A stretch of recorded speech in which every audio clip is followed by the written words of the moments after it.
Magandang araw mga idol.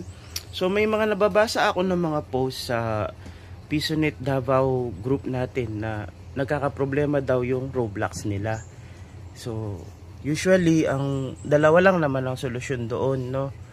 So kung ang error na makukuha nyo ganito, failed to download, apply critical settings. Yan, kahit retry mo siya, hindi siya pwede.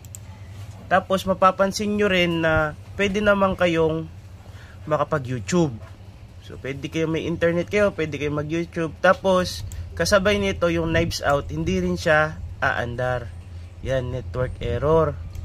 So ang solution nito is ipapakita ko sa inyo. Tatanggalin ko lang yung mukha ko ha, para clear. Ang solution yan mga idol, so kailangan nyo lang i-check yung oras. Ayan, yung time. Kung mapapansin nyo, ang year niya is nasa 2055. So minsan kapag ka nag-update kasi si Windows, lalo na kay Windows 10, nakukorrupt yung time niya, para siyang naiiba, na-adjust. So adjust nyo lang yung time, right click, adjust time. Tapos ito naka-automatic kasi to. So ang ginagawa ko para hindi maggalaw yung time talaga, siniset ko lang na manual, ino-off ko. Ayan, set automatic. Tapos ako na yung nag-change, para kahit mag-update si Windows, hindi madadamay yung time natin. Ayan.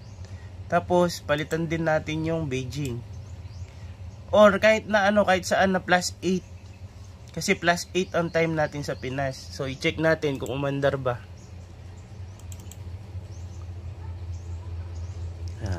Ayan mga idol, umandar na. Ayan mga idol, nalaro na niya. Wala na daw error. So maraming salamat, yun lang. At sana umandar sa inyo. Kung ibang error pala yung lumalabas idol, uninstall at saka reinstall nyo lang yung Roblox. Aandar na yan automatic 100%. Maraming salamat, and to God be the glory.